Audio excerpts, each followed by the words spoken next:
আসসালামু আলাইকুম। দেখুন, এটা টাঙ্গাইলের এলেঙ্গায় ননি ফলের বাগান। দেখুন, ননি ফলের বাগান। যাদের ননি ফল লাগবে তারা সংগ্রহ করতে পারেন। যাদের বিভিন্ন রকমের সমস্যা আছে তারা এই ননি ফলের জুস প্রসেসিংয়ের মাধ্যমে খেলে রোগ ভালো হয়। দেখুন, ননি ফল, মরিন্ডা সিট্রোফোলিয়া। দেখেন কি পরিমাণ ফল।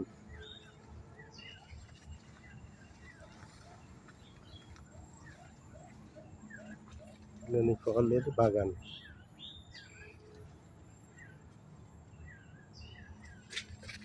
দেখুন কি পরিমাণ ফল।